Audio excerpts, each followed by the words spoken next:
నమస్కారం. ఉద్యోగులు, పెన్షనర్లు, ఉపాధ్యాయులకు సంబంధించిన ప్రతి అప్డేట్, ప్రతి సమస్య పట్ల సపోర్టివ్‌గా మన ఛానెల్‌లో వీడియోస్ వస్తాయి. తప్పకుండా సబ్స్క్రైబ్ చేసుకోండి. వీడియోస్ మాత్రం లైక్ చేస్తూ ఉండండి. ఇక వివరాలకెళ్తే తెలంగాణ ఉద్యోగులకి తెలంగాణ ప్రభుత్వం ప్రస్తుతం అయితే 5 డీఏలైతే పెండింగ్‌లో ఉంచింది.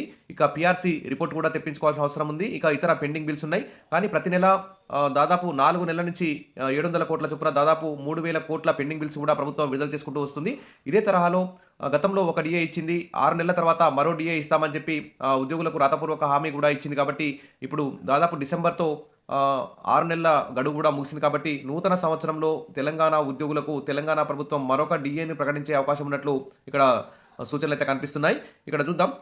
బోగస్ ఉద్యోగులపై విజిలెన్స్ విచారణ అంటూ ఇక్కడ సాక్షి పేపర్‌లో కీలక న్యూస్ అయితే చూస్తున్నాం.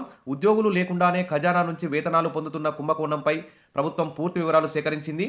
ఇక ఆ విచారణ కూడా ఆదేశించింది. వేతనాల బిల్లులకు క్షేత్రస్థాయిలో పనిచేసే సిబ్బందికి భారీ తేడాలు గమనించిన ప్రభుత్వం ఇటీవల ఉద్యోగులు వారి ఆధార్ కార్డులతో అనుసంధానం చేయాలని ఆదేశించిన విషయం మనందరికీ తెలిసిందే. దీనిపై పలు విభాగాల నుంచి తమకు ఈ ఉద్యోగులు అవసరం లేదంటూ సరెండర్ చేస్తూ ఆర్థిక శాఖకు నివేదికలైతే పంపించాయి. దాదాపు ఏడాదికి 600-700 కోట్ల రూపాయల మేరకు ప్రభుత్వ ఖజానాకు భారం పడుతూ వచ్చింది. ఈ విధంగా ఇంత 600-700 కోట్ల రూపాయల భారం వల్ల ప్రభుత్వానికి చాలా నష్టం జరిగే అవకాశం ఉంది. మరి ఆ ఉద్యోగులు బోగస్ ఉద్యోగులను తొలగించి ఆదాయ డబ్బులతో ఉద్యోగులకు డీఏలు, ఇతర పెండింగ్ బిల్స్ కూడా ఇచ్చే అవకాశం ఉంది. కాబట్టి ప్రభుత్వం చాలా మంచి నిర్ణయం తీసుకున్నట్టు ఇక్కడ తెలుస్తోంది. ప్రభుత్వ సర్వీస్‌లో ఉన్నవారే బినామీలుగా కాంట్రాక్టు పద్ధతిలో పనిచేయడం, నాన్ మాస్టర్ రోల్‌లో ఉంటూ పనిచేస్తున్నట్టు వేతనాలైతే తీసుకుంటున్నారు. ఇందుకు ఆయా విభాగాల్లోని అధికారులు కూడా కుమ్మక్కై ఈ దందాను కొనసాగిస్తూ వచ్చారు. చాలామంది అధికారులు, ఉద్యోగులు తప్పుడు లెక్కలు చూపించి ప్రభుత్వ సొమ్మును స్వాహా చేసినట్లు ఖరారు కావడంతో ప్రభుత్వం విజిలెన్స్ విచారణకైతే ఆదేశించింది. ఈ విధంగా ప్రభుత్వ సొమ్మును స్వాహా చేసిన అధికారులెవరు, ప్రభుత్వ ఉద్యోగం చేస్తూ బినామీలుగా కాంట్రాక్టు ఉద్యోగులుగా కూడా వేతనాలు పొందినట్టు ఎవరు పొందారు అని చెప్పేసి ఇక్కడ విచారణకైతే ఆదేశించారు. ఇదొక గుడ్ న్యూస్ అని చెప్పుకోవచ్చు. ఈ డబ్బులు ఆదా అయితే ఈ ఆదాయన డబ్బులన్నింటినీ మరి ఉద్యోగుల డీఏలు, ఉద్యోగులకు సంబంధించిన పెండింగ్ బిల్స్‌కు కేటాయిస్తే ఉద్యోగుల యొక్క సంక్షేమం కూడా కొంచెం పెరిగే అవకాశం ఉంది. ఇక్కడ చూద్దాం. ఎన్నికల కోడ్ ముగిశాక ఉద్యోగులకు డీఏ. రాష్ట్ర ప్రభుత్వ ఉద్యోగులకు కొత్త సంవత్సరంలో కరువు భత్యంతో కూడిన వేతనం అందించనున్నట్లు విశ్వసనీయ సమాచారం. ప్రభుత్వం వద్ద ఇప్పటికే 5 డీఏలు పెండింగ్‌లో ఉన్నాయి. అందులో ఒక డీఏను విడుదల చేయడానికి సిద్ధమైనట్లు సమాచారం. ఎందుకంటే గతంలో ఒక డీఏ ఇచ్చింది. మరో డీఏని 6 నెలల తర్వాత ప్రకటిస్తామని చెప్పింది కాబట్టి, మరి 6 నెలలు కూడా ఈ డిసెంబర్‌తో పూర్తి కావాల్సింది కాబట్టి, మరి నూతన సంవత్సరంలో ఉద్యోగులకు ఒక డీఏని అయితే ఇచ్చేందుకు ఏర్పాట్లు చేస్తున్నట్టు తెలుస్తుంది. ఎందుకంటే ఉద్యోగులు, పెన్షనర్‌లో, ఉపాధ్యాయుల్లో ప్రస్తుతం అయితే చాలా అసంతృప్తి ఉంది. 5 డీఏలు పెండింగ్‌లో ఉన్నాయి కాబట్టి ఒక డీఏ ఖచ్చితంగా వెంటనే ఇచ్చే అవకాశం ఉన్నట్లు కనిపిస్తుంది. ప్రస్తుతం పంచాయతీ ఎన్నికల కోడ్ కారణంగా డీఏను ప్రకటించడం లేదని తెలిసింది.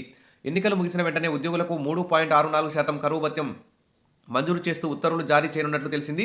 కొత్త కరువు భత్యం అమలుతో రాష్ట్ర ప్రభుత్వ ఖజానాపై దాదాపు 300 కోట్ల అదనపు భారం పడనుంది.